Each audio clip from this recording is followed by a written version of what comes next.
Muy bien.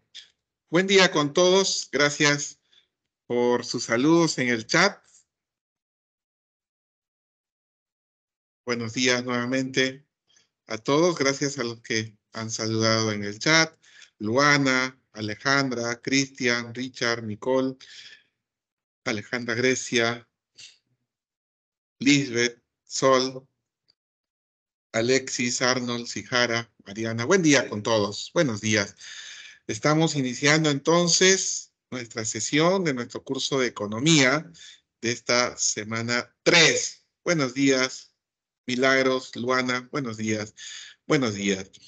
Quisiera, por favor, iniciar esta sesión de la semana 3 consultándoles qué recordamos de nuestra clase pasada, de la semana 2. ¿Qué es lo que recordamos? ¿Qué vimos en esa semana?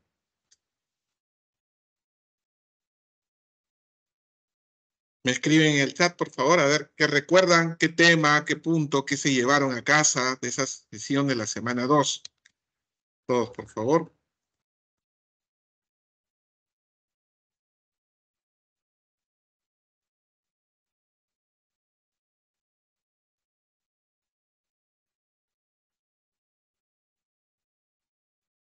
Muy bien, ahí Milagros nos dice que recuerda que hemos visto el mercado negro, mercado ilegal, sistemas de trabajo, nos dice Pablo, muy bien. Alejandra nos dice que hemos visto todo lo relacionado a trabajo. Richard Factor, productivo, trabajo, muy bien. Yari, tipos de mercado. Muy bien, entonces ya estamos enfocadísimos para el desarrollo de la sesión del día de hoy. Muy bien. Eh, Comentarles también que la clase pasada, faltando 1 minuto, 2 minutos para finalizar, tuve un problema con el sistema y me arrojó, y gracias a la señorita Manuela, les compartió las claves de la presentación. Hoy entré un poquito más temprano para ver que todo ande bien con la plataforma y todo está andando bien. Ojalá no vuelva a ocurrir lo que ocurrió la clase pasada para poder, faltando 1 minuto, concluir bien la sesión. Si ocurriese, les pido un poco de paciencia, que me va a tomar reconectar porque me arrojó y lo que tome reconectar, ¿no? Si pasase. Yo me encuentro ahorita en las instalaciones de la Universidad San Marcos, porque luego de esta clase con ustedes, que está acabando a las 12 en punto, empalmo a las 12 con una clase presencial con otro grupo. Entonces, no hay otra manera que estar acá en las instalaciones de la universidad, pero a veces la conectividad u otro nos juega una mala pasada, como de la clase pasada. Si ocurriese hoy día, yo les pido paciencia, me estaré comunicando de inmediato con la señorita Manuela, quien les comunicará, y me estaré reconectando rápidamente, ¿de acuerdo? Esperemos que no ocurra, pero igual quiero que se sepa que a veces en este tema de la educación a distancia ocurren estos imprevistos, pero la idea es resolverlo lo más rápido posible. Muy bien, vamos a iniciar entonces la sesión del día de hoy, de esta semana 3. Y el tema a tratar es el tema de la empresa. Bien, yo quiero agradecer y felicitar a los compañeros que continuamente van participando, trabajando, interactuando, interviniendo, leyendo los diferentes casos que se pueden considerar o que se presentan en el curso. Tengo ahorita 67 alumnos conectados. Lo que yo espero es que ojalá, por favor, todos puedan participar. Ya tengo los nombres mapeados de quienes participan, pero algunos de ustedes hasta el momento, hasta el día de hoy, no ha levantado la mano, no ha participado. Yo les pido que a lo largo de estas sesiones participen, ¿no? Que hagan que la clase no sea un monólogo, sino sea más participativo por el lado de ustedes. Muy bien, entonces, en esa línea, le pido por favor que levanten la mano los que desean iniciar con su participación. Mantengan la manito levantada y yo en orden voy a ir mencionándolos. Ya tengo una manito, la de Alejandra, a quien le agradezco su participación de siempre. Ya tengo 5 manitos. ¿Sí? Si es que alguien desea ir sumándose, bienvenido. Y levantan la mano. Una vez que termina su intervención, bajan la manito para seguir con lo siguiente. Muy bien, entonces iniciamos con la empresa. Entonces, Alejandra, damos lectura, por favor, a la definición de empresa. La empresa es la unidad de producción básica con vendedores de producción para obtener los bienes y servicios que tienen como destino el mercado. Su objetivo es maximizar las ganancias. Muy bien, muy bien. Entonces, la empresa es esa unidad de producción encargada de combinar los factores de producción, ¿de acuerdo? Cuando hablamos de factores de producción, ¿de qué estamos hablando? A ver, los leo en el chat. ¿Cuáles serán los factores de producción?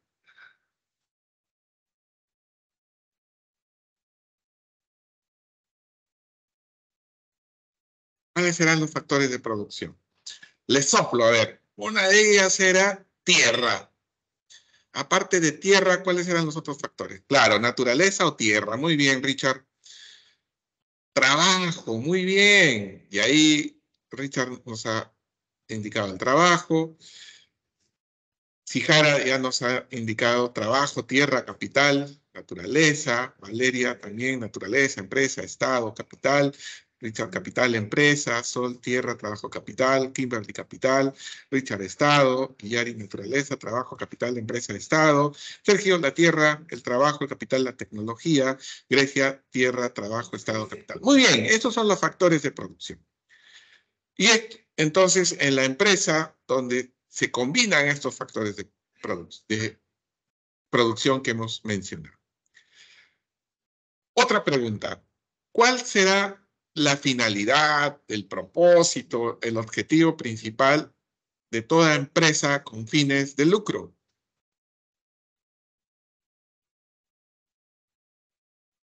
¿Cuál será? El objetivo principal de toda empresa con fines de lucro. Muy bien, Sol. Generar ganancias. Alejandra nos pregunta, ¿tener ganancias? Correcto, Alejandra.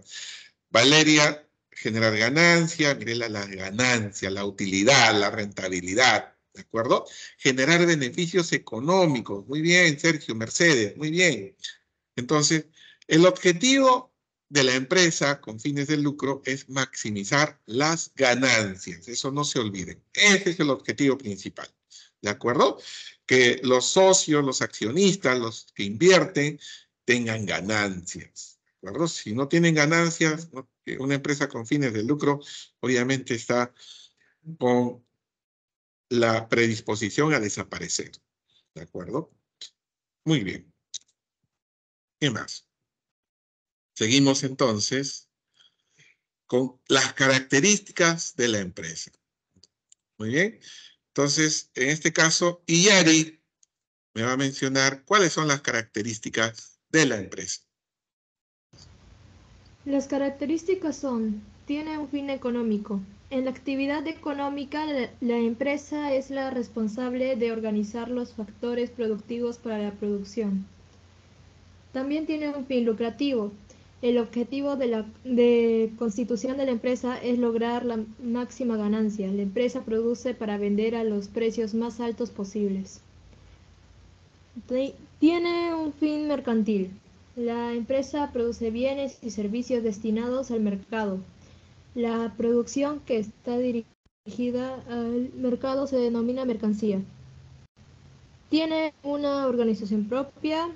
Las empresas tienen flexibilidad para decidir cómo organizar su gestión interna para garantizar la rentabilidad de sus socios. Y por último, tiene una responsabilidad social.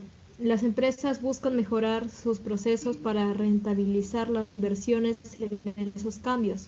Sus actividades generan externalidades positivas, beneficios, y negativas, costos, que juegan un papel importante para definir su imagen ante la sociedad. Muy bien, gracias por la lectura. Tal como nuestra compañera nos acaba de leer, obviamente la empresa tiene 5 características, ¿no? Fin económico, ¿no? De organizar los factores productivos que ustedes ya mencionaron en el chat. Fin lucrativo, ¿no? El objetivo principal, generar rentabilidad, generar ganancia. Tiene un fin lucrativo. Fin mercantil, ¿no? Mover el mercado, ¿no? Producir los bienes y servicios que van a ser ofrecidos y comprados en el mercado, ¿sí?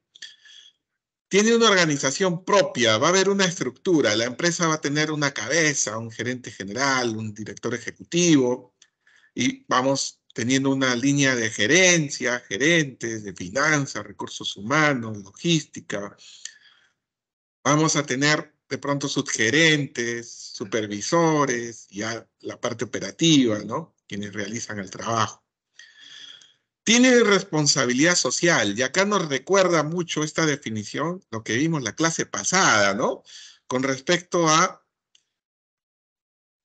las externalidades. Teníamos externalidades, tanto positivas como negativas. Un ejemplo de externalidad negativa, ¿alguien podrá mencionar un ejemplo de externalidad negativa? Recordando la clase pasada en el chat. La contaminación, muy bien. Contaminación, ¿no? O sea, por ejemplo, lo que pasó con Repsol, claramente externalidad negativa.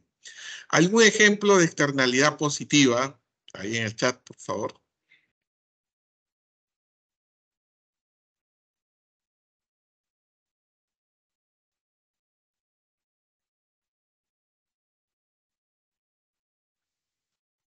La moda de un producto, muy bien. Hablábamos si una empresa, por ejemplo, tiene un jardín bonito, ¿cómo beneficia eso a los vecinos que viven al frente? O si tiene seguridad, ¿no? O sea, rondando la empresa, los que están al frente se sienten más seguros también. Es parte de las externalidades positivas. Entonces, las empresas tienen de tarea, de responsabilidad social, generar justamente estas externalidades positivas. Todas estas externalidades positivas, ¿de acuerdo? Muy bien. Seguimos entonces. Uy, veo que alguien bajó su manito. Tenía 6, me han leído 2. Si ya se ponen como voluntarios, no desistan, no desistan. Seguimos con Sijara entonces. Clases de empresas. Según el aspecto jurídico, ¿cuáles son las clases de empresas según este aspecto jurídico? Sijara. Según su aspecto jurídico, empresa individual. Dentro de esta empresa unipersonal, empresa formada por una persona natural con negocio donde la responsabilidad de su propietario es ilimitada y en caso de quiebra o incumplimiento de contrato debe responder con su patrimonio personal. Ejemplos: fotógrafos, carpinteros, odontólogos, contadores y cualquier tipo profesional independiente que emiten recibos de honorarios. Luego está empresa de responsabilidad limitada, EIRL. Su único propietario ha constituido una persona jurídica que le permite contar con un patrimonio independiente. En caso de quiebra responde solo el capital aportado en la empresa. Ejemplo: las ferreterías, cristalerías, talleres de metal, mecánica. Muy bien. Pregunto para todos. Este primer caso, según el aspecto jurídico, ¿cuántos participantes existen en la empresa? ¿Existirá más de un socio o solo una persona? ¿Qué es lo que opinan? Los leo en el chat.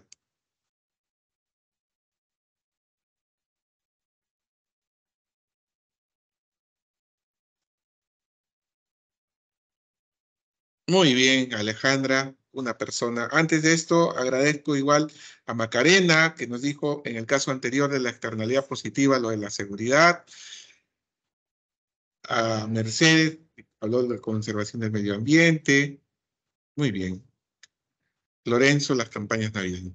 Muy bien, y ahora me están respondiendo que solo una persona, Valeria, Sijara, Alejandra, unipersonal, nos dice Alejandra. Unipersonal es solo un socio, es obvio, profesor, es evidente.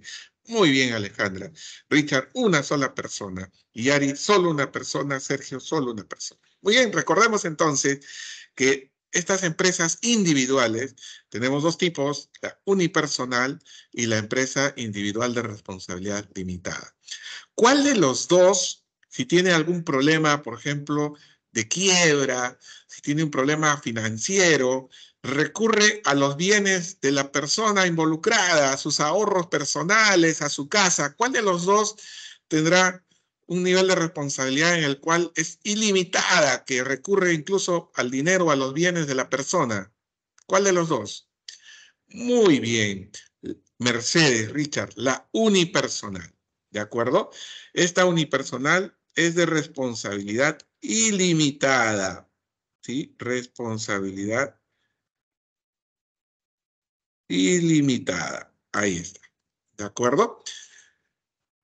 En la EIRL, ya seguramente en algún momento nosotros hemos leído algunas empresas que terminaban en EIRL, ya sabemos qué significa, que empresa individual, pero con responsabilidad limitada. Esta EIRL, si quiebra, no cogen el dinero de la persona, la responsabilidad es limitada. La responsabilidad es limitada, ¿de acuerdo? Entonces, no, ante quiebra, no se responde con el capital propio ni con nuestra casa, solo lo aportado, lo que le corresponde y está en nombre de la empresa. ¿De acuerdo? Esa es la diferencia que tienen que considerar para los casos individuales. Si es que es ilimitado, la responsabilidad unipersonal, y si la responsabilidad es limitada, solo lo que corresponda de dinero a la empresa, de bienes de la empresa, se puede de pronto utilizar para pagar a algún acreedor o alguien a quien le debemos. En caso de quiebra, esa es la empresa individual de responsabilidad limitada. Entonces, queda claro la diferencia entre estos dos. Ahora pasamos ya no a casos de empresas individuales, sino ahora sociedades mercantiles, en la cual vamos a tener más de un participante. Iniciamos con dos casos, que serían las sociedades civiles y las sociedades colectivas. Entonces, en este caso, pido a Kimberly, por favor, dar lectura de esta diapositiva. Sociedades mercantiles, sociedades civiles. Está conformada por una organización de individuos que, mediante el ejercicio de una profesión, oficio o práctica, tienen como fin obtener una ganancia de las actividades que realizan. Ejemplo, estudio de abogados y contadores. Sociedades colectivas. En este tipo de sociedad, todos los socios aportan en partes iguales. La responsabilidad es solidaria e ilimitada, pudiendo responder cada uno de los miembros incluso con sus bienes personales. Sus propietarios son conocidos como socios colectivos. Esta forma societaria es poco utilizada en el Perú por el tipo de responsabilidad que comparten los socios. Muy bien. Muy bien, entonces tenemos acá dos casos, sociedades civiles, que pueden ser estudios de abogados, estudios de contadores, por ejemplo, Echaíz, Abogados Corporativos, es una sociedad civil, ¿de acuerdo? Es una organización de ya más de una persona, ya no es individual, más de una persona, organización de individuos que mediante el ejercicio de una profesión u oficio tienen con fin obtener una ganancia, ¿de acuerdo? Acá pasamos a un caso interesante, fíjense, sociedades colectivas. Esta sociedad colectiva será muy similar a qué tipo de organización, pero de empresa individual. ¿A cuál? De las que hemos visto en la lámina anterior. Con respecto a la responsabilidad en la cual pueden coger tu dinero, de tus ahorros, tu casa, porque la responsabilidad es ilimitada para los socios. ¿A cuál es similar cuando solo había una persona con responsabilidad ilimitada también? ¿A cuál de lo que hemos visto anterior? Los leo en el chat. Muy bien, Richard. Al caso unipersonal. Muy bien. Muy bien. Ahí también a Alejandra, a Mercedes, a Jacqueline, a Sijara. Unipersonal. ¿De acuerdo? A la empresa unipersonal. Ese es uno de los casos de individual, ¿no? La unipersonal, ¿sí? Porque la otra caso de individual era la EIRL, pero esa sí es limitada. Pues la respuesta no debe ser empresa individual, sino la unipersonal, ¿de acuerdo? Unipersonal.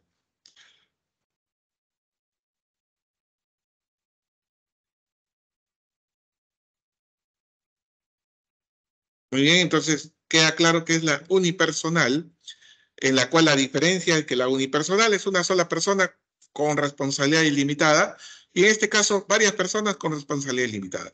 Pero fíjense, haríamos sociedad con personas en las cuales si alguien hace un mal trabajo, tenga que yo responder con mi propio dinero, complicado, ¿no? Por eso es que dice que es uno de los poco utilizados en el Perú. Ahí levantó la mano, me parece que, a ver,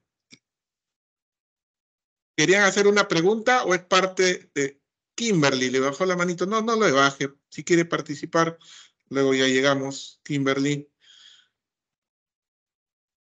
Pensé que estaban haciendo una pregunta. Si quieren hacer una pregunta, me interrumpen, por favor. Pero queda claro entonces, la sociedad colectiva es muy similar a la unipersonal, solo que en esta son varias personas. Es poco usada, dice, ¿no? Porque compartiríamos riesgos de nuestro dinero por el manejo de varias personas. Vamos a ver con la siguiente. Valeria, entonces. Damos lectura. Seguimos con sociedades mercantiles y tenemos acá un par más. Ok, sociedad en comandita. Es aquella formada para la explotación de la industria mercantil, donde algunos socios que no tienen capital pueden aportar su trabajo o conocimiento. Está conformada por dos tipos de socios: socios colectivos o socios comanditarios. Sociedad de responsabilidad limitada. El capital se divide en participaciones iguales, acumulables, indivisibles, y no pueden denominarse acciones, ni constituir títulos valores. Los socios no exceden de 20 y no responden personalmente por las obligaciones sociales.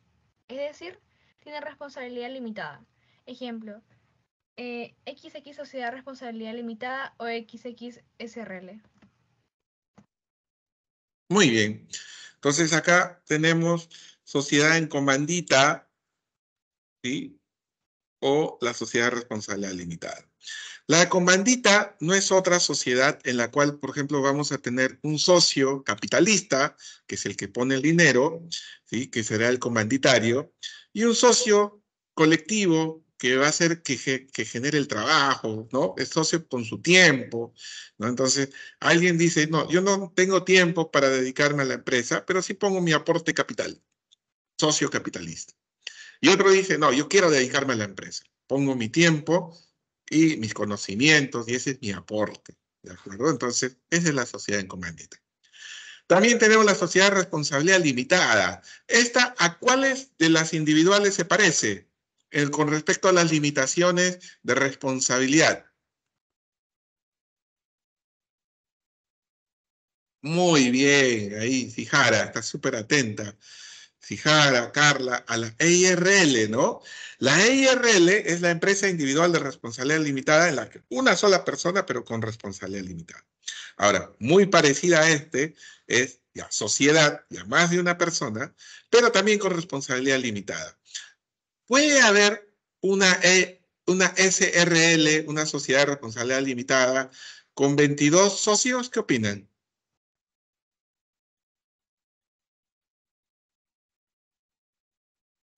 Muy bien, Richard también. No, me dice Alejandra, Sijara, Valeria, no, está claro que el límite son 20, no puede exceder de 20. Muy bien. Mercedes, Sergio, Richard, muy bien. Entonces queda claro. Vamos a avanzar.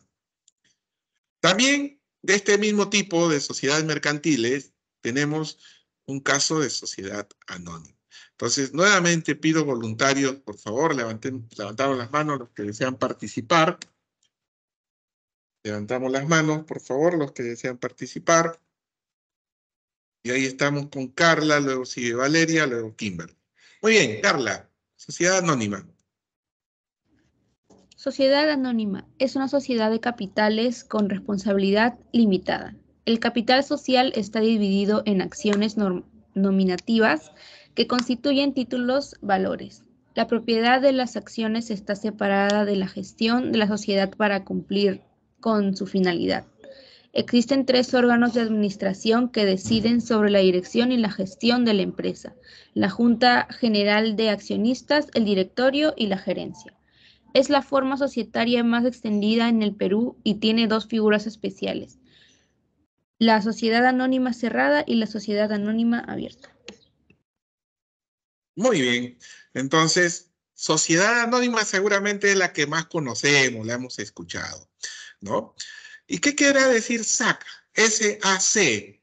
Los leo ahí en el chat, a ver, porque dentro de la sociedad anónima tenemos muchas veces el SAC. ¿Qué quiere decir S-A-C?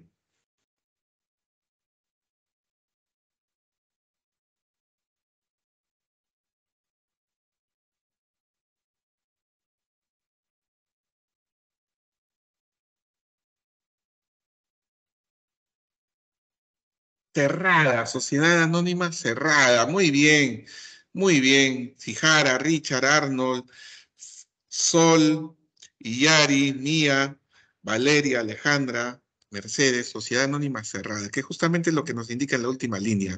Y la SAA es la sociedad anónima abierta. Vamos a ver en qué consisten y cuáles son las diferencias. Entonces, tenemos ahora a Valeria, quien nos va a leer sobre estos temas. Ya. Valeria, Sociedad iniciamos. anónima. Sociedad anónima cerrada, SAC. La representación del capital social es mediante acciones. El número mínimo de socios es 2 y el máximo 20. La mayoría de estas sociedades son empresas familiares. En este caso, los socios solo responderán por sus aportes. No pueden inscribir sus acciones en el registro público del mercado de valores. Sociedad anónima abierta, SAA. El número mínimo de socios es 750. Sus socios tienen responsabilidad limitada. Su capital social está basado en acciones. La compra-venta de sus acciones está abierta al mercado bursátil. Sus acciones deberán estar inscritas en el mercado de valores. Muy bien.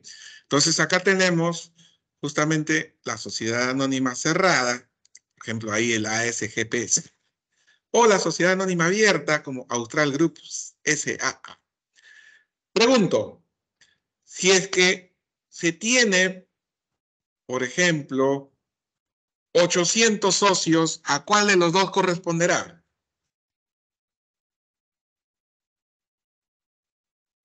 Muy bien. Sijara, la sociedad anónima abierta sería la que corresponda para 800 socios. Pregunto, muy bien, Sijara, Valeria, Richard, Mercedes, Caleb. Pregunto, si es que se tuviese 30 socios, ¿a cuál de ellos corresponderá? ¿A la SAC, a la SAA o a ninguna? 30 socios. A ninguno. Porque ¿cuál es el máximo para una SAC? Muy bien, Valeria, Sijara, Caleb, Richard, Grecia. 20, muy bien, Sijara, Valeria, Mercedes. Muy bien, Lisbeth, diciéndonos a ninguno. 20 máximo, fíjense, ¿ah? Entonces estamos aprendiendo hoy día de que para una SAC son máximo 20 participantes, ¿de acuerdo? Mientras que para una sociedad anónima abierta, el mínimo es 750, tiene que ser más de 750.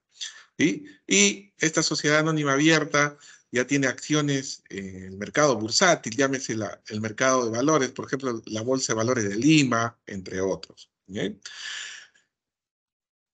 Pregunto, ¿se podrá hacer una sociedad anónima cerrada donde haya solo un socio?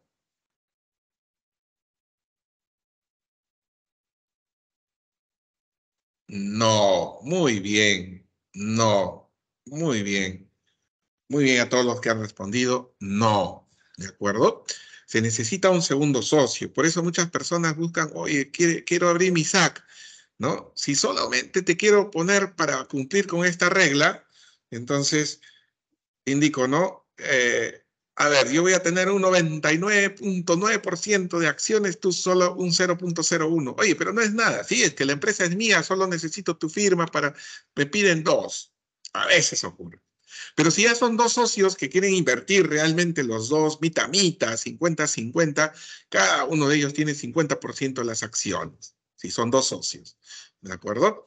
Si son 4 socios, partido en partes iguales, 25% de acciones cada uno. ¿Sí? Pregunto, ¿puedo yo abrir una SAC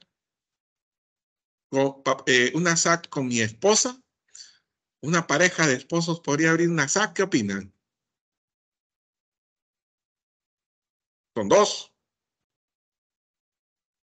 Se está cumpliendo con el tema de la cantidad de personas, pero hay ciertas restricciones, ¿de acuerdo? Para que en primera línea, en primera instancia, 2 esposos no pueden abrir una sociedad anónima civil, ¿de acuerdo? No está permitido. A no ser que sean casados con separación de bienes y lo demuestren. Pero en matrimonio convencional sin separación de bienes, no pueden ser socios. ¿Bien? Entonces, un dato que estamos aprendiendo. ¿Un hijo mayor de edad con su papá pueden ser socios? ¿Qué opinan?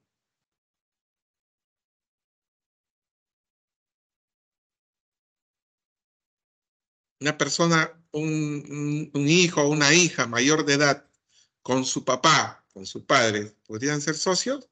Sí, en este caso sí, ¿de acuerdo? En este caso sí, eso no se restringe. La restricción es para las parejas de esposos. Bien, entonces vamos a seguir avanzando.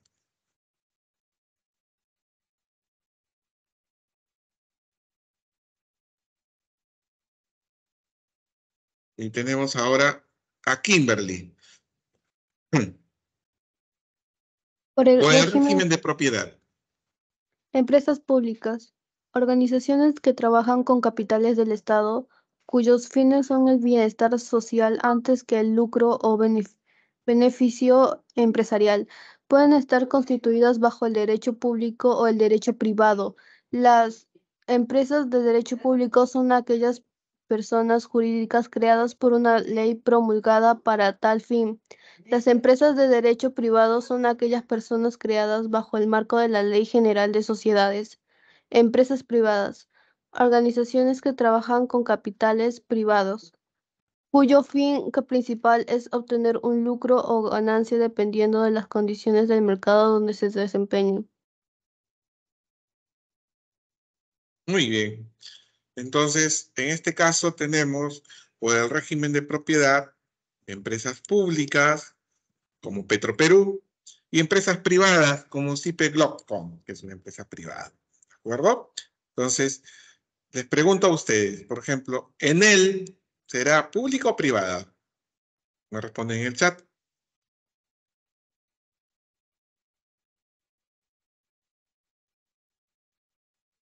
Ahí recién veo la pregunta de Valeria, en breve le respondo. Muy bien, Enel es una empresa que brinda un servicio público, pero es una empresa privada, ¿sí? Enel es privada. Sedapal sí es una empresa pública. Muy bien, a la pregunta de Valeria. Sí, la pareja de esposos no puede porque comparten bienes, correcto, ¿no? Entonces, evidentemente, sí hay una restricción ahí para esa pareja de esposos por ese motivo, porque comparten bienes. A no ser, reitero, que hagan antes de casarse tengan un convenio, un contrato de separación de bienes, entre la cual yo, esposo, solo todo lo mío es mío, no de mi esposa, la esposa igual, todo lo de ella es de ella. Si no hay ese convenio, lo normal es cuando ya se casan, todo lo del esposo y de la esposa viene a ser compartido entre ambas parejas, ¿de acuerdo? Entonces, esa es la salvedad. Muy bien, Valeria, gracias por la pregunta. Vamos a continuar entonces. Tenemos el caso de la diapositiva siguiente. ¿Voluntarios?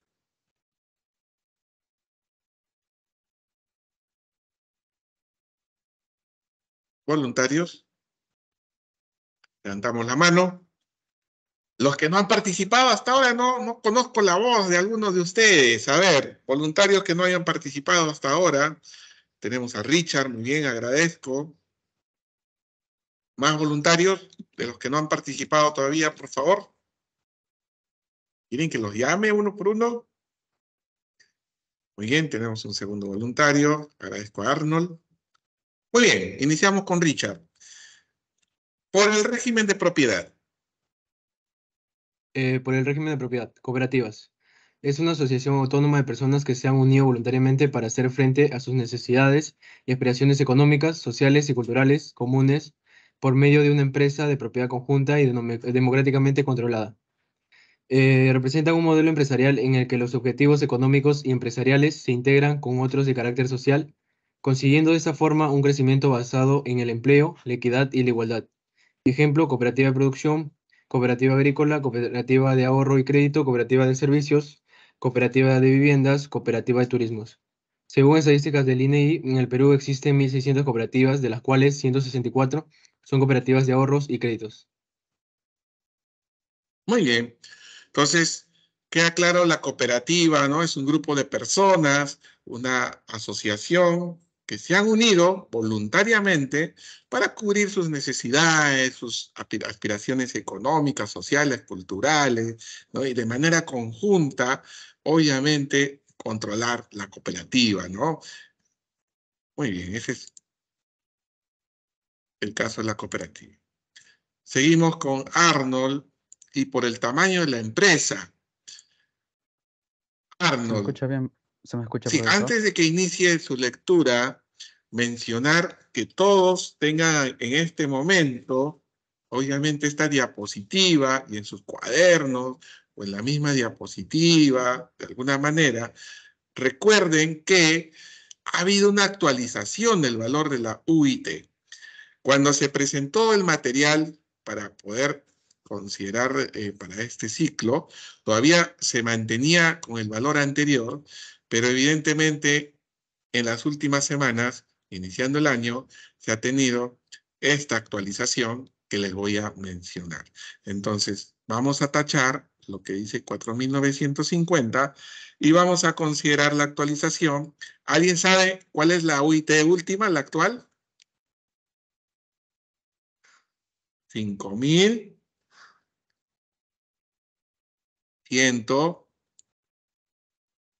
Uy, o sea, mi letra no me ayuda. 5.150, muy bien, 5.150, ¿de acuerdo? Vamos a entonces con 5.150. Muy bien, 5.150. Bajo esa salvedad, Arnold, entonces damos lectura, pero considerando el valor que he mencionado. Profesor, ¿se me escucha? Sí, ahora se le escucha. Ya, bueno. Por el tamaño de la empresa, solo se considera el nivel de ventas anuales, la medida referencial en la UIT, unidad impositiva tributaria, que el 2023 tiene un valor de 5.150, valor que se reajusta periódicamente. De acuerdo a este valor, las empresas se clasifican por segmento empresarial: microempresa, pequeña empresa, mediana empresa y gran empresa. La microempresa tiene unidades impositivas tributarias, UIT, hasta 150, en la pequeña empresa mayor de 150 hasta 1.700. La mediana empresa mayor de 1.700 hasta 2.300 y la gran empresa mayor de 2.300. Muy bien. Tal como Mercedes y Sergio y ahora Arnold han confirmado, el valor de la UIT es 5.150. ¿De acuerdo? 5.150. Entonces, esta UIT es la que va variando. La UIT solo servirá para poder definir, por ejemplo, estos rangos de pasar de una microempresa a pequeña empresa, o servirá para otras cosas más. ¿Qué opinan? ¿En qué otros usos o en qué otros momentos han escuchado sobre la UIT?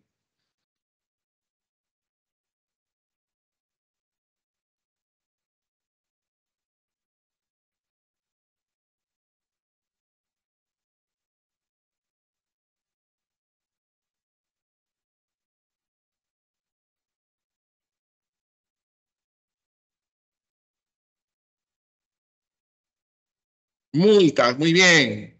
Macarena, Sol, para sancionar. Sí, correcto. Entonces, imagínense, cada entidad va teniendo ciertos rangos, como este caso, por ejemplo, en que vemos para lo que es la empresa, rangos. Imagínense si año a año cada entidad comienza a modificar. Por ejemplo, con el valor actual, la microempresa tendría un rango, el valor anterior de 4.950 sería 742.500, ¿no? Hasta 150 UITs, dicen. 742.500. Y decimos, para este año ya no va a ser los 742.500, sino 772.500. Un aumento de 30.000. Todos los años tendríamos que estar modificando las normas. Entonces, hacerlo en función a la UIT nos evita esas modificaciones, donde simplemente la norma se mantiene hasta 150 UITs, pero al cambiar la UIT ya está cambiando los valores, ¿sí? Entonces, igual con las multas. Uno tendría que estar pasando la relación de multas todos los años actualizando. Ahora es más, no. Pues la multa está en función a UIT. Si aumenta la UIT, está aumentando el valor de la multa. ¿Queda claro? Entonces, para eso funciona la UIT. Y en este caso nos define los tamaños de las empresas.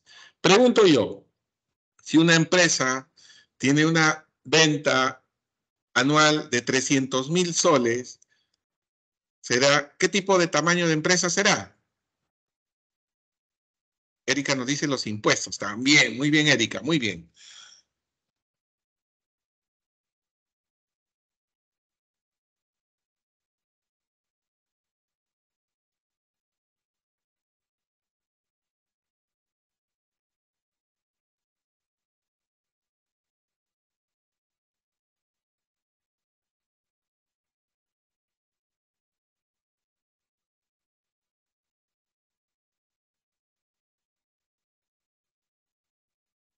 Ahí Sol hizo sus cálculos rápidos y nos dice microempresa. ¿Qué opina el resto? ¿Están de acuerdo? 300.000 soles al año.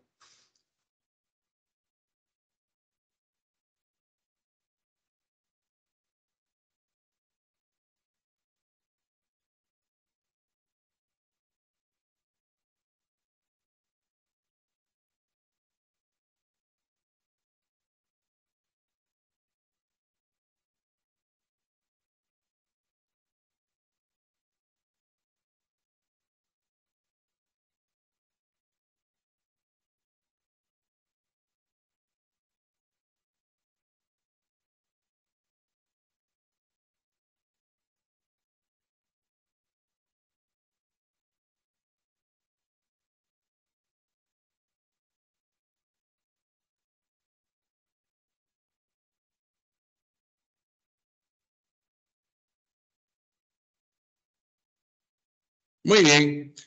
Valeria reconfirma y dice microempresa. Richard microempresa. Grecia microempresa. Es correcto. Si hacemos los cálculos, reitero, 150 UIT al valor actual de 5.150 estaría en 772.500. Menos de ese valor, que corresponde a 300.000, es microempresa. Bien. Muy bien. Y ahí tenemos los rangos para pequeña empresa, para mediana empresa y gran empresa. Seguimos entonces. Nuevamente solicito voluntarios, por favor, voluntarias, para poder continuar.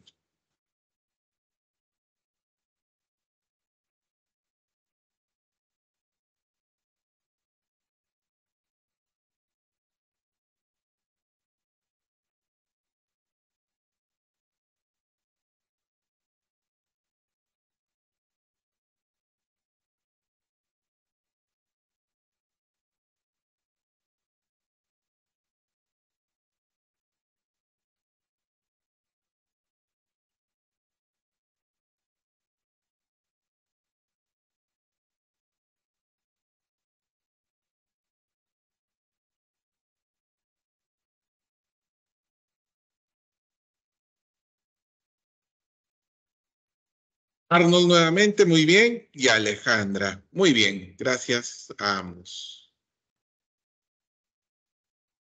Ahí tenemos la UIT anterior, 4.950, la cual fue reemplazada hace unos días a 5.150. Vamos entonces con el siguiente tema que sería capital. ¿De acuerdo? Ya hemos visto empresa, ahora vamos a capital. Concepto. Vamos, Arnold. El Luego, capital es todo bien que tenemos contribuye a generar y producir bienes y servicios. El dinero también es considerado capital financiero, siempre que participa en un proceso productivo y genera ganancia. El capital está conformado también por maquinarias, edificios, equipos, etc. muy bien. Entonces, capital. En primer lugar, obviamente, la platita, como dice, ¿no? En el banco. ¿Un auto será capital? ¿Qué opinan? ¿Un auto será capital?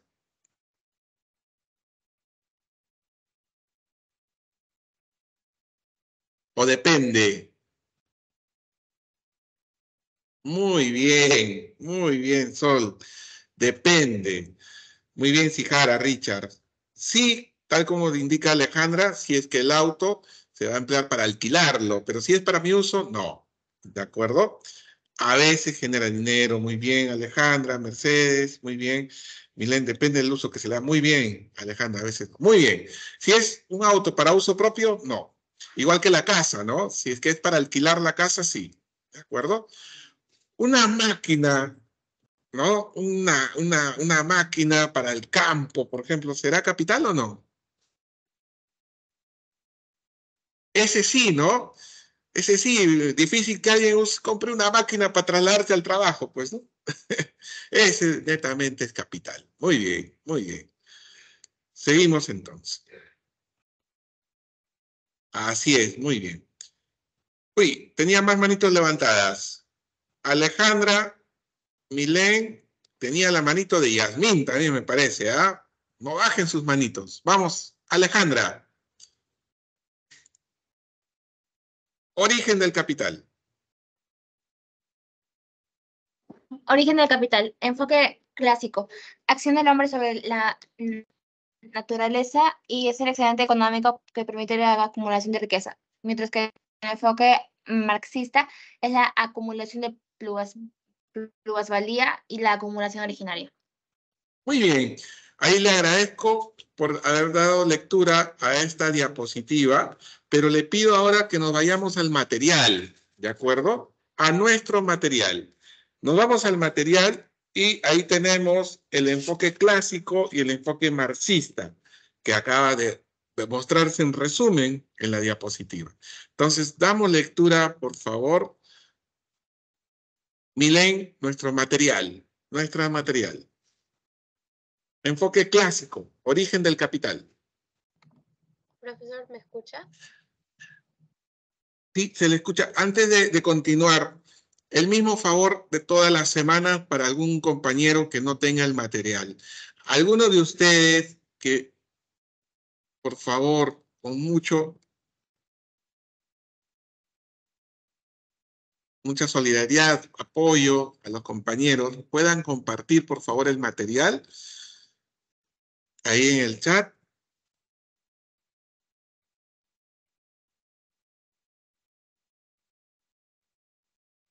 Alguien que pueda compartir el material que ha logrado descargar, por favor.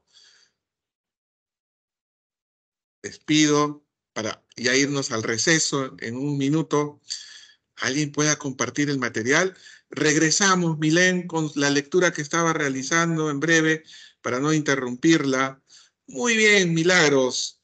Ahí Milagros nos acaba de compartir. Sijara también.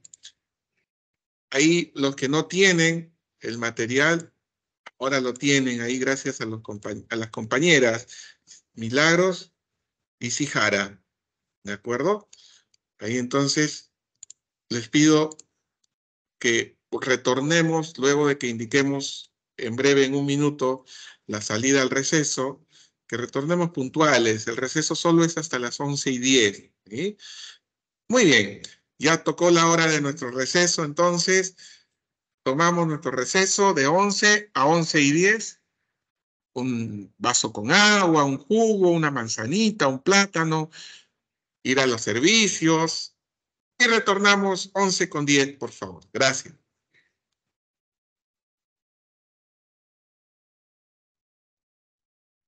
Muy bien, siendo las 11:10, entonces retomamos nuestra sesión y ahí solicité para que me puedan compartir el documento para poder ayudarlos, ya que estamos en la página 170 del documento que ustedes reciben con todos los cursos, 170, ¿de acuerdo? Entonces, todos los que tienen el material, estamos en la página 170. En esa página 170, el punto 2 dice origen del capital. Ahí seguimos la lectura de nuestra compañera que nos está apoyando, por favor. Continuamos. Milen. Profesor, ¿me escucha? Sí, se le escucha, muy bien. Ya. Ya. Origen del capital, según el enfoque clásico. Los bienes de capital surgen como resultado de la acción del trabajo sobre la naturaleza. El trabajo humano convierte los elementos de la naturaleza en objetos útiles que ayudan a incrementar la producción de otros bienes, provocando la aparición del excedente económico. El excedente económico permite la acumulación de la riqueza, lo que permite invertir más recursos para diversificar los bienes de capital. Aparece el capital financiero e intensifica el proceso. Muy bien. Continúe, por favor. Perdón. Según el enfoque marxista, la acumulación de plusvalía. El capital se acumula por ciclos de producción. El ciclo de producción de la mercancía inicia cuando se invierte determinada cantidad de dinero en materias primas, salario y maquinaria, y finaliza cuando la producción es vendida en el mercado, obteniendo una ganancia. La base de la ganancia es la acumulación de plusvalía extraída al trabajador asalariado.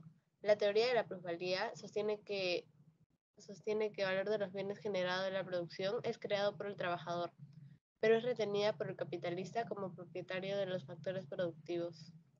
La acumulación originaria es el proceso histórico de disociación entre el productor y los medios de producción, es decir, es el proceso que explica cómo los campesinos perdieron la propiedad de sus tierras de labranza y se convirtieron en trabajadores asalariados en las fábricas de los capitalistas.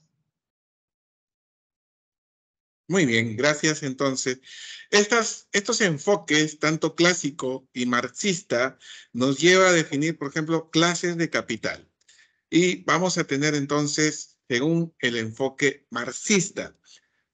Nuevamente, por favor, levantamos las manos los que desean colaborar, apoyar, participar con el desarrollo de la clase.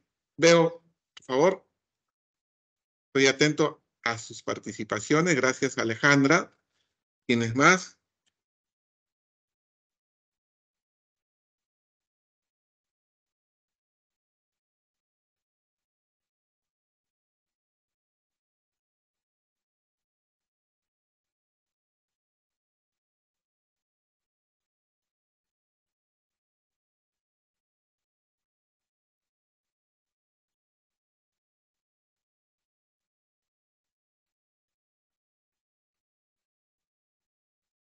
Muy bien, entonces tenemos a Alejandra, Arnold y Carla.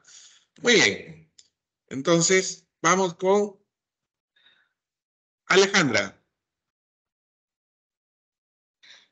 Profesor, disculpe, ¿leo lo de la PPT o lo del PDF?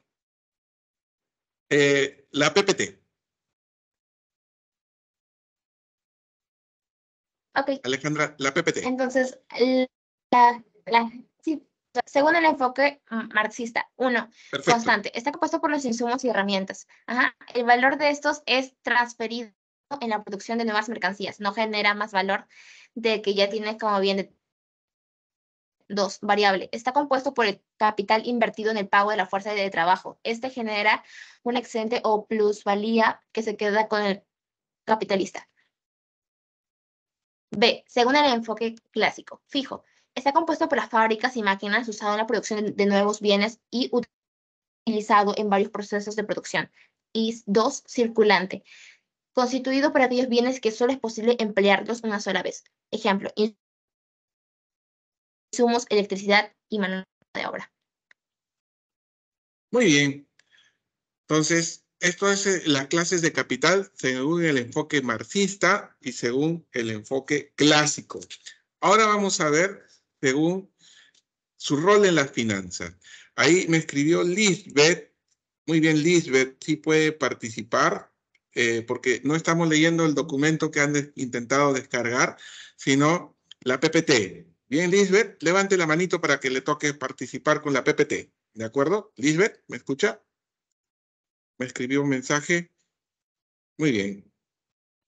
Continuamos entonces. Tenemos a Arnold, Carla y Lisbeth. Vamos con Arnold. Según su rol en las finanzas, primero, lucrativo.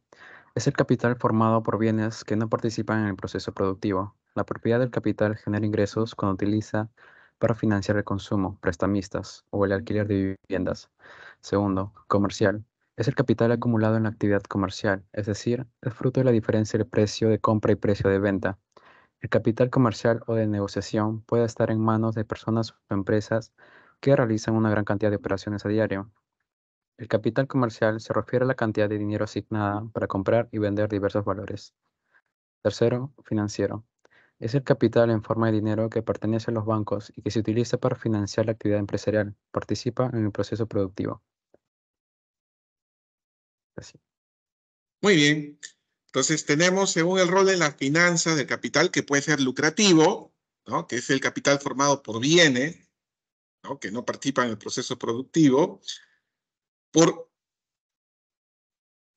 la segunda opción, comercial, que es el capital acumulado en la actividad comercial, comprar algún bien a un precio y venderlo generando una rentabilidad, una ganancia. O financiero, ¿no? Que es la forma de dinero que pertenece a los bancos y que se utiliza para financiar la actividad empresarial, ¿de acuerdo? Vamos concluyendo con el capital y esta parte lo va a leer Carla. Carla, papel de capital en la producción. Ok. Papel de capital en la producción. Mejora el rendimiento de los recursos naturales. Incrementa las ganancias empresariales. Aumenta la productividad del factor trabajo. Reduce el esfuerzo humano y reduce los costos de la producción. Muy bien. Imaginemos que en la empresa compramos una máquina que nos facilita el trabajo. Por ejemplo, si estamos hablando de una empresa que produce zapatos, ¿bien? Donde antes de comprar las máquinas, los operarios cosían la suela, el cuero de manera manual, ¿de acuerdo? Y podíamos producir, imaginemos, unos 30 zapatos al día. Si compramos una máquina, logramos producir 3.000 zapatos al día. ¿Ha elevado o ha disminuido la productividad con la máquina? ¿Qué opinan? Aumentado.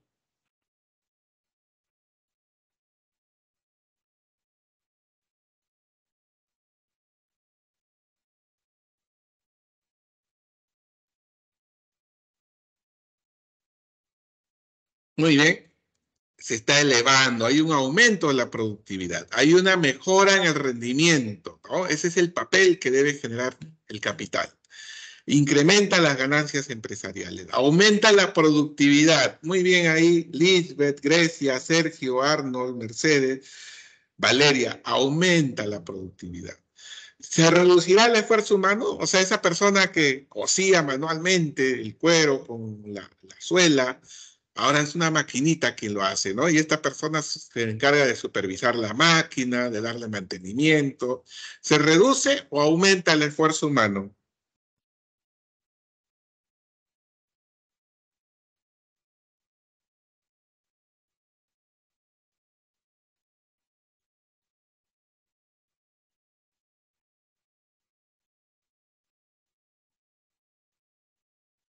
Se reduce, muy bien, se reduce el esfuerzo humano. En este caso, muy bien, Valeria, Richard, Sol, se reduce.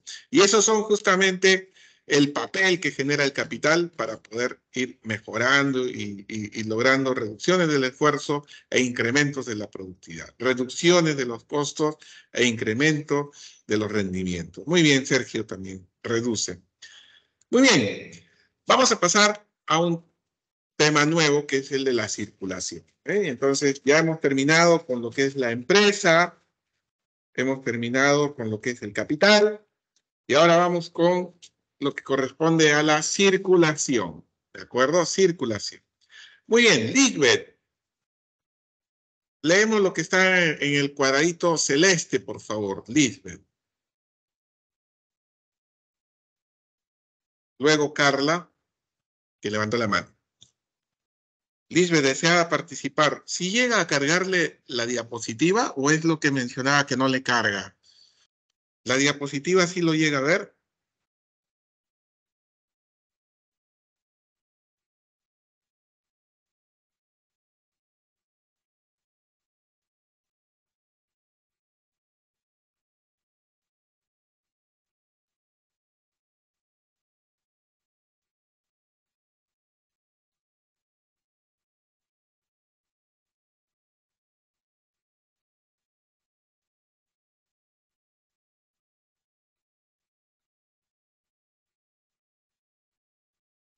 Lisbeth parece que tiene algún problema.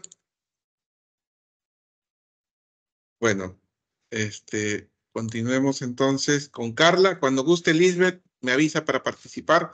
Carla, entonces, lo que está en el cuadradito celeste, por favor.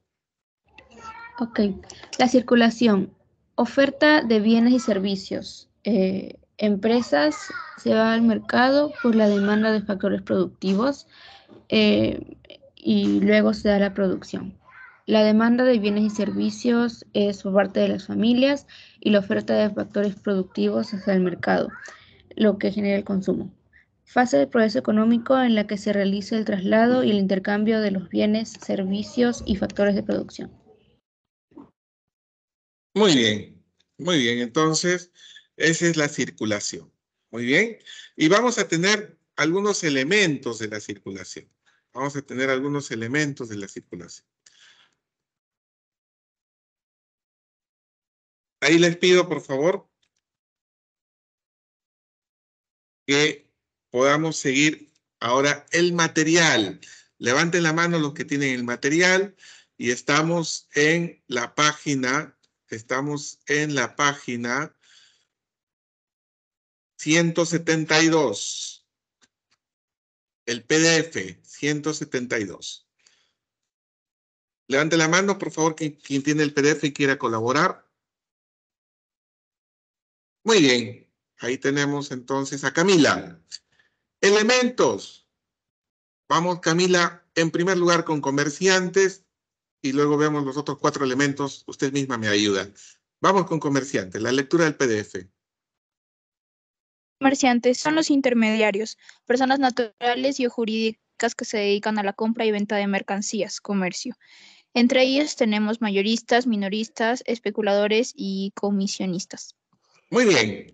Ahí hacemos una parada para antes que continúe con el resto, señorita, en el cual teníamos a mayoristas como Macro, el gran mercado mayorista, minoristas como por ejemplo los del kiosco, los de la bodega, la casa, especuladores, ¿no? Que son los comerciantes que especulan con el precio, aumenta el dólar y me conviene, obviamente, vender dólares, baja el dólar, me conviene comprar dólares, van a especular.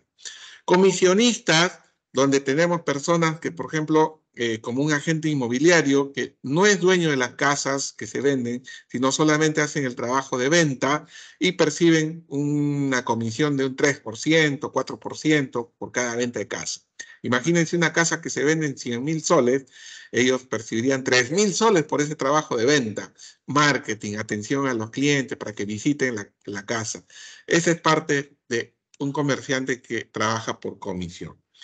Continuamos entonces, señorita Camila, luego Luana, pero vamos a acabar los elementos con Camila. Medios de transporte. Damos lectura, por favor. Medios de transporte permiten el traslado de los bienes y servicios desde los centros de producción hacia los puntos de distribución. De la misma manera, el movimiento de los factores productivos. Muy bien. En este caso, les pido, por favor, en el chat que me comenten qué medios de transporte conocen. ¿Qué medios de transporte conocen? Que no se repita, ¿sí? Si alguien pone ya aéreo, ya no repetirlo. A ver, veamos. Tren, ¿sí? Sería ferroviario. El de carros, muy bien. Merly, Luana, muy bien. Mercedes, Sergio, barco, muy bien. Buque, Valeria, Grecia, barcos. Ese es el de barcos, el marino. Richard, muy bien. Fluvial, en los ríos, muy bien. De manera terrestre, además de los carros, por ejemplo, ahorita es bastante usado las motos, ¿no? Para trasladar bienes en delivery, ¿de acuerdo? Las motos, bicicletas, muy bien. Avión, nos dice Sijara, muy bien, también. Macarena, camiones, muy bien. Lisbeth, carros. Mercedes, bicicletas. Grecia, motos. Luana, bicicletas. Merly, bicicletas. Richard, aéreo, muy bien, el avión. Valeria, en carreta, sí, en algunos lugares todavía carretas. Luana en patines, correcto. Muy bien, son diversos medios de transporte en el cual probablemente el de patines es la persona, así como el motociclista que va trasladándose, ¿no? Muy bien. Seguimos entonces con nuestra compañera que está dándonos el apoyo con la lectura, Camila. Luego va a leer Luana cuando acabemos los elementos. Camila, entonces, mercado. Lugar de intercambio. Cada tipo de producto tiene su propio mercado, pero podemos agruparlos como mercado de bienes y servicios y de factores productivos. Muy bien.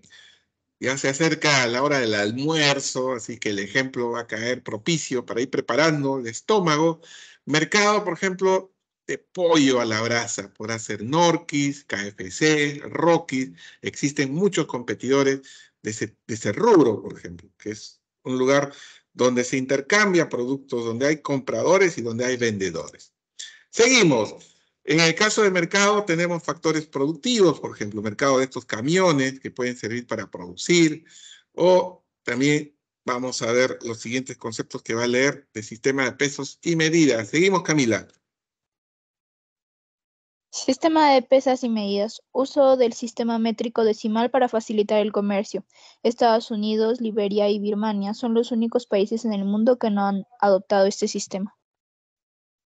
Muy bien, sobre este punto, antes de la lectura del dinero, quisiera que me escriban en el chat que, por ejemplo, ¿qué unidades de medida se tienen en Perú que son diferentes a otras partes del mundo? Les doy un ejemplo. Kilogramos es en Perú, ¿no? 10 kilos, 30 kilos, si son 1000 kilos, 1 tonelada, kilogramos. ¿En todo el mundo se usarán los kilogramos o habrá otra unidad de medida? Los leo. Para kilogramos. Ahí Lisbeth había indicado scooter. Muy bien, Lisbeth. Libras. Muy bien, muy bien. Valeria, Caleb, Arnold, Antonella, Alasne. Libras. Muy bien. Así como este ejemplo de kilogramos y libras. Muy bien, Andrés. ¿Qué otras unidades de medida se usan en Perú y en otros lugares diferentes? Digan la unidad en Perú y en el otro lado, ¿qué es lo que utilizan? ¿Qué otro ejemplo podrían brindar?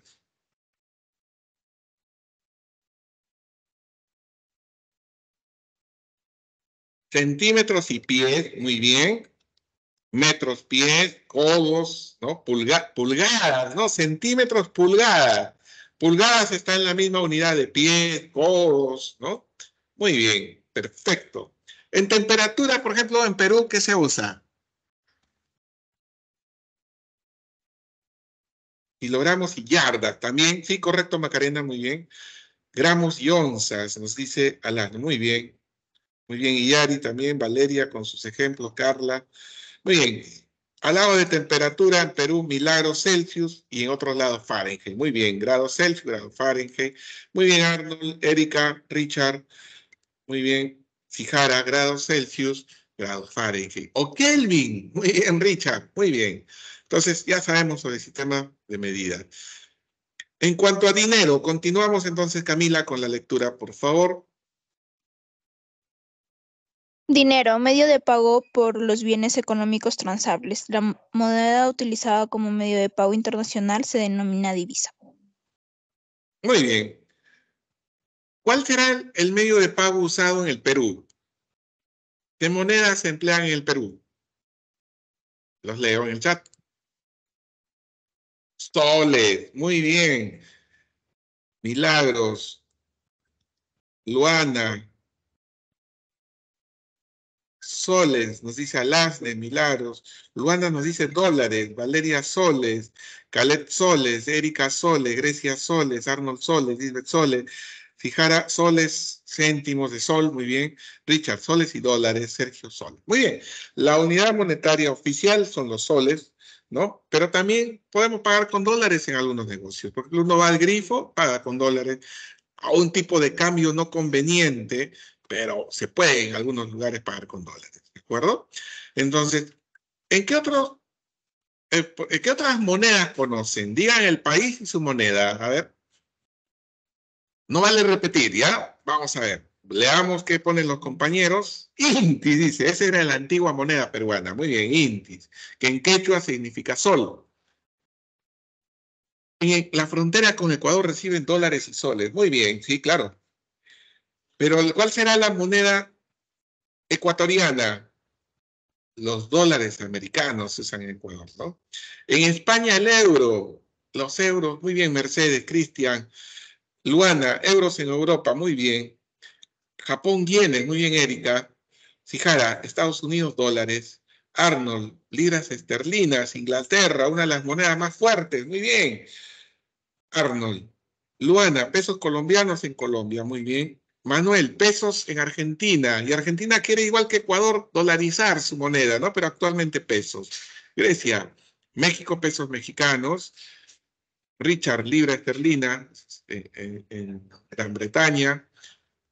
Iyari, franco suizo en Suiza, muy bien, Iyari. Ores en Dinamarca. Rublo en Rusia, muy bien. Macarena, Milagros, Iyari, Richard, muy bien. Valeria, Rial en iraní, muy bien.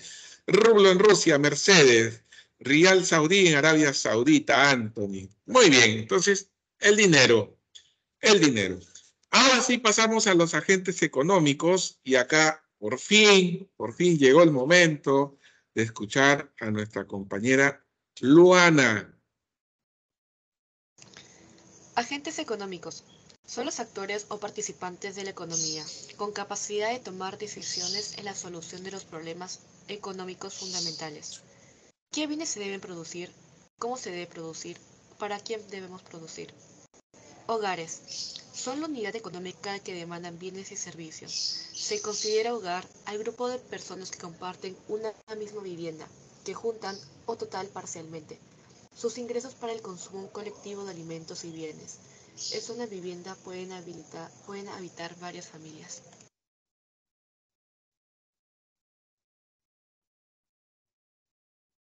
Disculpe, ¿continúo con empresas también? Sí, por favor.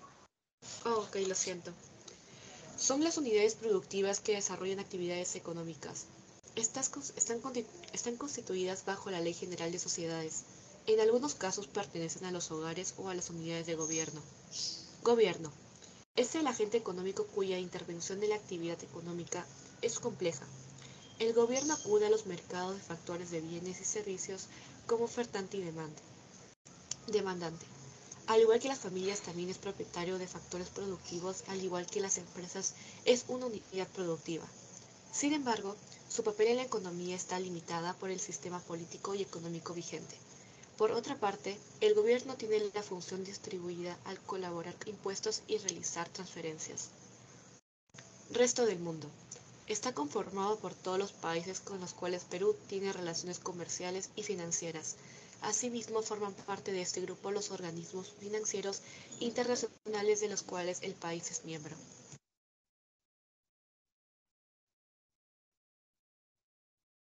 Muy bien.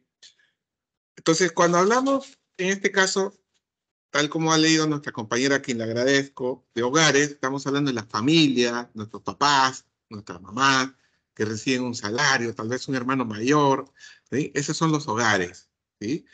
Si es que, por ejemplo, estamos hablando de un restaurante o una empresa que produce tubos, ya estamos hablando del lado de las empresas. Si hablamos de la Contraloría, ya estamos hablando del lado del gobierno, por ejemplo. Entonces, cada uno de estos tiene diversos componentes. Y todo lo demás es el resto del mundo. Entre ellos va a haber un flujo circular de la economía, ¿de acuerdo? Y esto se va a comportar de la siguiente manera. Ahí vemos el flujo circular, ¿no? Entonces, de la familia, por ejemplo, circula dinero hacia las empresas por la compra de los bienes y servicios. ¿Solo de las familias a las empresas? No, también el Estado. Por ejemplo, el Estado puede comprarle a la empresa impresoras. Entonces, circula dinero del Estado hacia la empresa. Por el lado de la familia, circula tanto de la empresa como del Estado a raíz del salario que reciben las familias por su trabajo. Si trabaja en una empresa privada, va de la empresa a la familia. Si es una empresa del Estado, entonces va a circular también un salario y la persona trabaja para una empresa del Estado. El Estado, ¿a través de qué medio recibe dinero de las familias y de las empresas? Los leo.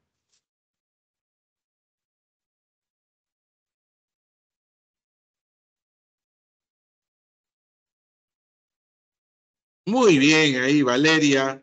Muy bien, Merly. A través de los impuestos, ¿sí? A través de los impuestos. Muy bien ahí, Arnold, Jacqueline, Sergio, Sijara, a través de los impuestos que pagan también, o sea, parte, los tributos, correcto, Manuel. Así es. Un tipo de tributo son los impuestos. Muy bien, Manuel. Muy bien. Milagros, entonces, a través de los impuestos. Y ahí está circulando. Seguimos entonces. Y para esto nuevamente un voluntario que tenga el material, el PDF. Estamos en el PDF en la página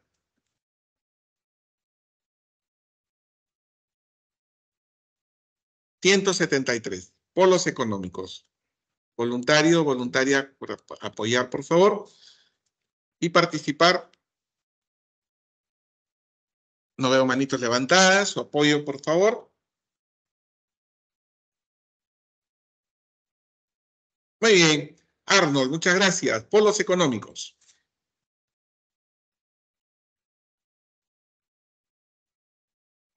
Polos económicos. Agentes económicos que se encuentran en los extremos del esquema entre los cuales circulan y se transan los bienes, servicios, factores productivos y el dinero. Están constituidos por unidades de consumo. Los hogares tienen un doble papel en la economía. Son las unidades, elementos de consumo y propietarios de los factores productivos. En general, las familias consumen bienes y servicios finales producidos por las empresas con el dinero obtenido al suministrar los recursos productivos a estas mismas empresas. Unidades de producción. Son las empresas que producen bienes y servicios. Para realizar su actividad necesitan los factores productivos proporcionados por las familias. A cambio de ello, pagarán salarios como contrapartida del trabajo, intereses como contrapartida del capital, renta como contrapartida de la tierra. Así se genera un flujo que da vueltas en las familias y las empresas. Muy bien. Polos económicos, entonces, atento a usted mismo porque va a dar lectura a flujos económicos, pero en polos económicos tenemos las unidades de consumo, ¿no? Que son los hogares, que tienen ese doble papel en la economía, ¿no? Son unidades elementales de consumo y muchos de ellos son propietarios de los factores productivos. ¿Okay? Por el lado de las unidades de producción son las empresas que producen los bienes y servicios, ¿no? Para poder realizar las actividades. Esos son los polos económicos. Vamos con flujos económicos. Usted mismo, por favor. Son las relaciones que unen a las familias y las empresas con los mercados. Muestra el intercambio de bienes y servicios y dinero. Los factores productivos se desplazan de las familias a las empresas y los bienes de las empresas a las familias, mientras que el dinero se mueve a la inversa. Flujo real o físico, conformado por bienes, servicios y factores productivos que se mueven entre los polos económicos, se dividen entre dos partes según el origen de los desplazamientos. Flujo de bienes y servicios que parte de las empresas y va hacia las familias. Ejemplo, cuadernos, lapiceros, zapatillas, automóviles, electrodomésticos, etc. Los flujos de factores productivos que parte de las familias y llega a las empresas. Ejemplo, factor capital y los recursos naturales. El flujo nominal o monetario. Son las unidades monetarias que circulan entre los polos económicos que se establecen dos flujos nominales que circulan en ambos sentidos del esquema, pero en orientación contraria al flujo real. El flujo de unidades monetarias que parten las empresas llevan a las familias con retribución a los factores productivos, conformada por renta, salarios, intereses y ganancias, que las familias han puesto en el mercado de factores productivos. Y el flujo de unidades monetarias que parten las familias y van a las empresas como gastos en bienes de consumo. Estas son las unidades productivas que ponen a la venta en el mercado de bienes y servicios que serán consumidas por las familias. Estudiar la economía significa estudiar en detalle cada uno de los componentes del flujo. Este campo de estudio es propio de la microeconomía. Permite conocer las razones del comportamiento de las familias como consumidoras, las empresas como productoras en el mercado de factores y de bienes y de servicios. Cuando estudiemos la macroeconomía, el esquema del flujo circular nos servirá para estudiar cómo se mide la producción y la renta nacional, y cómo puede influir el Estado manipulando los flujos monetarios y reales. Muy bien.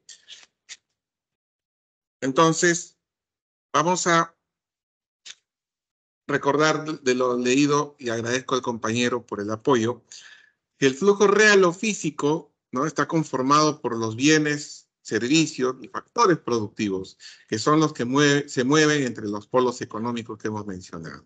¿De acuerdo? Y puede ser flujo de bienes y servicios que parte de la empresa y va hacia las familias, o el flujo de factores productivos que va de las familias y llega a las empresas, a través de trabajo, capital, recursos naturales. Asimismo, el flujo nominal o monetario son esas unidades monetarias que circulan entre los polos económicos y se establecen dos flujos nominales que circulan en ambos sentidos del esquema.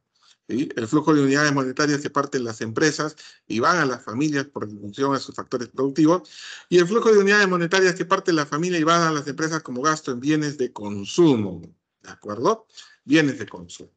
Muy bien. ¿Recuerdan cuando en las primeras semanas veíamos la definición de lo que era escasez? ¿Qué es lo que recuerdan? ¿Qué era la escasez? Los leo ahí en el chat.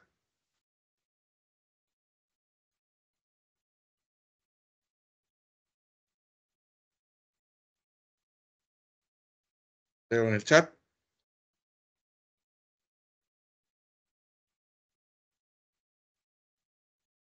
¿Qué era el concepto de escasez? ¿Qué es lo que recordamos sobre la escasez?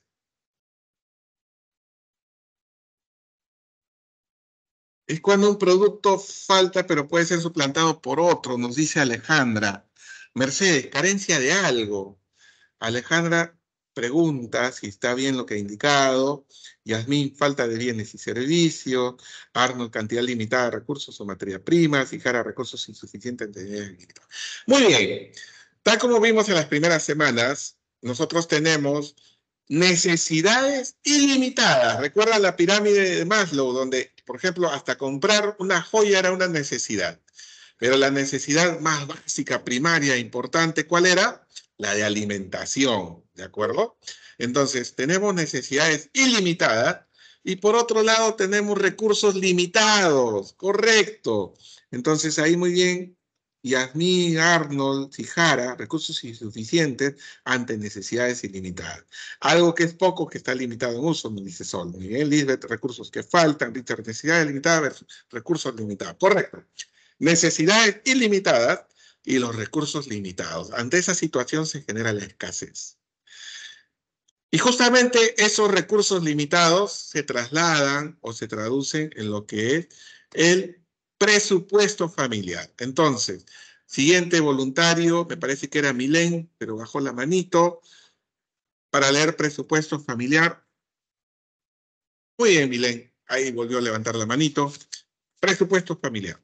Damos lectura, por favor. Ya. Presupuesto familiar. Es un instrumento de planificación y un control de las cuentas económicas de un hogar. Los gastos se planifican y se comparan con los ingresos de los miembros de la familia, obteniendo un saldo final. Si los ingresos superan a los gastos de la familia, se encontrará en superávit. Es decir, tiene capacidad de ahorro. Por el contrario, si los gastos son mayores a los ingresos, la familia se encontrará en déficit, por lo que tienen que endeudarse para cumplir sus objetivos. El presupuesto familiar permite determinar los gastos ineludibles y los prescindibles, planificar el ahorro previsional, los fondos para cubrir emergencias y finalmente prevenir el endeudamiento excesivo. En el Perú, la Encuesta Nacional de Presupuestos Familiares, ENAPREF, es una de las principales fuentes de información estadística para determinar la estructura de los presupuestos de los hogares. Muy bien, usted misma ahora por favor lo que se está mostrando en la diapositiva. Ya. Gastos ineludibles. Aquellos que no se pueden dejar de gastar. Gastos prescindibles. Aquellos que se pueden dejar de lado. Ahorro previsional para gastos a futuro. Ahorro de emergencia para gastos imprevistos. Muy bien, entonces veíamos que era el presupuesto, ¿no? O sea, que era justamente la suma seguramente de los ingresos que puede tener papá, mamá, el hermano mayor, quienes colaboran en casa, versus los gastos que se tienen para poder realizar, ¿no? La idea y el objetivo es que nuestros ingresos siempre sean mayores a nuestros egresos, ¿no? No adeudarnos más allá de nuestra capacidad de deuda, ¿no? Entonces, a veces ese plastiquito, la tarjeta de crédito, nos juega una mala pasada y nos adeudamos más de lo que podemos, ¿sí? Entonces, importante poder considerar el presupuesto familiar. Existen factores que afectan al presupuesto. Y ahora entonces teníamos, a espera de más voluntarios, por favor, para poder seguir, que tengan el PDF. Estamos en la página, les comento ahora en breve, estamos ya en factores que afectan el presupuesto, página 175. 175.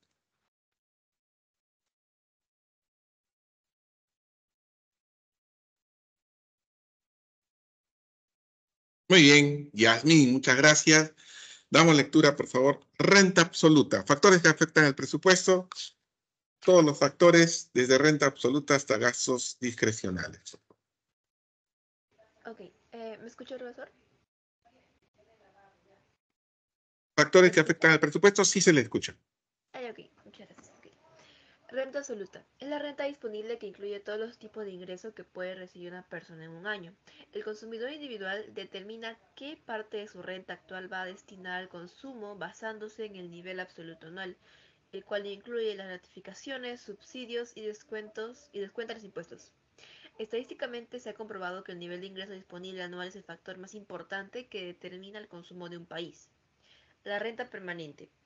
Es la renta que el consumidor espera cobrar a lo largo de un conjunto amplio de años. Por ejemplo, un agricultor que por una mala cosecha no disminuye su nivel de consumo en la misma proporción porque entiende que es una disminución de ingresos temporal, por lo que determina su consumo en función de su renta a largo plazo. Los consumidores pueden elegir su nivel de consumo en función de las perspectivas de la renta que tienen en cada momento. Los gastos fijos. Aquellos gastos regulares y necesarios para mantener un cierto nivel de vida, como la alimentación, la electricidad, el agua, telecomunicaciones o medicamentos. Son gastos que pueden reducirse pero no desaparecer. Gastos mensuales. Son aquellos gastos regulares con los que el hogar se compromete para mejorar la situación de los miembros de la familia, incrementar su patrimonio o con fines previsionales. Estos gastos pueden desaparecer y son difíciles de reducirse. Ejemplo, hipoteca, préstamo de automóvil, pensiones de colegio. Gastos discrecionales. Comprende los gastos relacionados con el ocio, la diversión o la sociedad. Pueden desaparecer o reducirse con facilidad. Ejemplos, vacaciones, pago de club, fiestas sociales, etc. Muy bien. Entonces, en cuanto a los factores que afectan al presupuesto, agradezco mucho la lectura de nuestra compañera Yasmín. Teníamos la renta absoluta, ¿no? Que es la renta disponible que incluye todos los tipos de ingresos que puede recibir una persona un año. Por ejemplo, ¿no? Uno puede tener un trabajo estando en planilla como dependiente en una empresa y recibe un salario mensual de esa empresa. Adicional, puede tener un desempeño como independiente, ¿no? Presentando recibos por honorarios, dedicando algunas horas de trabajo a alguna organización que le va a pagar de pronto como independiente con la presentación de los recibos por honorarios. Asimismo, puede haber de pronto un ingreso adicional de la persona, ya no como dependiente ni por su profesión como independiente, sino ¿qué otros ingresos pueden tener las personas? Los leo ahí en el chat. ¿Qué otros ingresos podría tener la persona? ¿De qué manera podría tener ingresos?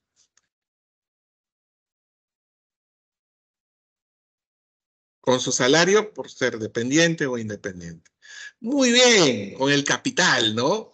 Si tiene una casa, tal como indica Yasmín, el alquiler de esa casa, ese terreno, el local, un cuarto, va generando una renta, un ingreso, ¿sí? Que es parte de la renta absoluta. Además, las gratificaciones, dice Richard, sí, o sea, obviamente, pero eso es parte, por ejemplo, de ser dependiente, ¿no? El salario tiene una gratificación. Pero fuera del salario, gratificación, podría ser por el alquiler, como indica Yasmín. Erika, como tercero, recibo por honorarios, cheques, pero, por ejemplo, una persona que alquila un auto para hacer taxi, ¿podrá tener ingresos? Sí, parte de sus ingresos adicionales. Un emprendedor, y ahí ya viene la parte empresa, ¿no? ¿Qué es lo que va a tener? Una rentabilidad, ¿no? Va a tener dividendos si es un accionista. ¿Eso será parte de sus ingresos? Sí, es parte de los ingresos de la persona, ¿de acuerdo? Entonces, pasamos ahora a renta permanente. La renta permanente es la renta que el consumidor espera cobrar a lo largo de un conjunto amplio de años, ¿de acuerdo? Gastos fijos son aquellos gastos regulares y necesarios para mantener un cierto nivel de vida como la alimentación, la electricidad, el agua, telecomunicaciones, medicamentos. Son gastos que pueden reducirse pero no desaparecer. Yo puedo consumir menos luz, pero no puedo agarrar y decir, no, elimíneme el servicio de luz, ¿no? O sea, muy poco probable, ¿no? Entonces, el tema, por ejemplo, de gasto de alimentación. ¿Qué pasa si no nos alimentamos? ¿Qué puede ocurrir con nosotros si no nos alimentamos? ¿Qué puede ocurrir? Los leo. ¿Hasta nos podemos morir o no? Nos enfermamos y nos morimos. Muy bien, Macarena, Valeria, nos morimos. Yasmín, enfermedades, muerte. Seguro alguno de ustedes ha logrado ver ya la película, si es que es del tipo de películas que les gusta, La Sociedad de la Nieve. ¿Alguno de ustedes lo ha visto? Ahí como esa película se evidencia esa necesidad básica, primaria, importante de la alimentación, en el cual si uno, hasta en una situación tan crítica, no quiero dar detalles, no, para no spoilear a los que todavía no la han visto, pero es una película que muestra cómo la persona busca satisfacer esa necesidad tan básica que es la de alimentarse, que se puede morir si no lo hace. Muy bien. Es parte de los gastos fijos. Luego tenemos gastos mensuales, ¿no? Como la hipoteca de la casa, la hipoteca del auto, ¿no? Son gastos regulares que estamos comprometidos a realizar, a cumplir, ¿no? Para temas que nos van a permitir mejora, ¿no? O sea, comprar una casa es una mejora para la familia, para el hogar. Gastos discrecionales. Acá tenemos los gastos relacionados ya con el ocio, la diversión, ¿no? No sé, tal vez unas vacaciones, pues a las playitas, ¿no? Entonces, ya esos son los discrecionales. Esos son, de pronto, los gastos que teníamos preparado para revisar en la sesión del día de hoy. Antes que nos falle como la clase pasada, ahí mostramos el solucionario, donde tenemos las claves de las preguntas. Nuevamente reitero el pedido de que estas claves los mantengan así por separado. Tómenle un pantallazo, ténganlo ahí al ladito, pero ustedes sin tener la solución resuelvan las 10 preguntas que se les está compartiendo, intenten resolver y luego de que resuelvan, recién comparen con estas claves del solucionario. ¿De acuerdo? Finalizando la revisión, recién comparamos con las claves. No antes, porque si no, nos estamos sesgando. Ya leemos la pregunta, ya tenemos la respuesta, ya no analizamos, ya no hacemos el esfuerzo de solucionar. Bien, entonces les pido su compromiso de tener apuntado, aparte, ¿sí? El caso de estas claves. Ahí ya nuestra tutora nos está haciendo recordar que en breve ya va el cambio de hora, ¿sí?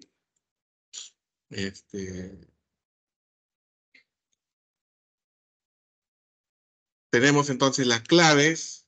La clase pasada igual nuestra tutora les compartía una imagen, las claves que seguían. Entonces,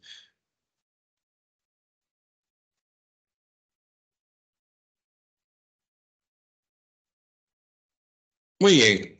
¿Dudas, consultas con lo relacionado a la clase del día de hoy?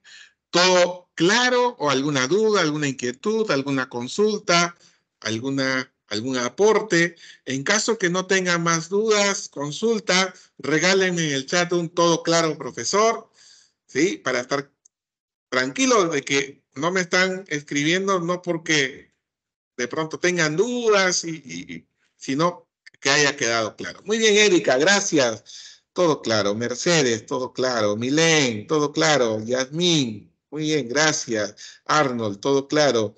Lorenzo, todo claro. Sijara, todo claro. María de los Ángeles, todo claro. Richard, todo claro. Milario, todo claro. Lisbeth, todo claro. Profesor, Valeria, todo claro. Me alegra mucho entonces que todo esté claro con respecto a la clase del día de hoy. Nos estamos viendo entonces el próximo martes, nuestra clase de economía. Gracias, Lisbeth, todo claro. Valeria, todo claro. Cristian, todo bien, profe. Merly, todo claro, profesor. Muy bien, entonces, para mí, un placer haber estado en esta sesión con ustedes. Qué bueno que el sistema no nos haya fallado.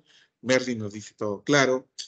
Sigan teniendo una buena sesión de clases, preparándose para el siguiente curso que va a iniciar en breve. Bien, entonces, Alejandra, todo claro, muy bien, gracias Alejandra. Por mi lado, nuevamente agradecer a los que participan e invitar para las siguientes sesiones a los que aún no han participado, a los que todavía no han intervenido, hacerlo, ¿no? Hacerlo, que no se vuelva un monólogo esta clase, sino la participación, la intervención de todos ustedes suma y ayuda. Muy bien, entonces me alegra que todo esté claro. Nos preparamos para la siguiente clase, la siguiente sesión. Entonces voy a dejar de compartir para que el profesor de la siguiente o profesora de la siguiente clase pueda estar realizando sin problemas su sesión.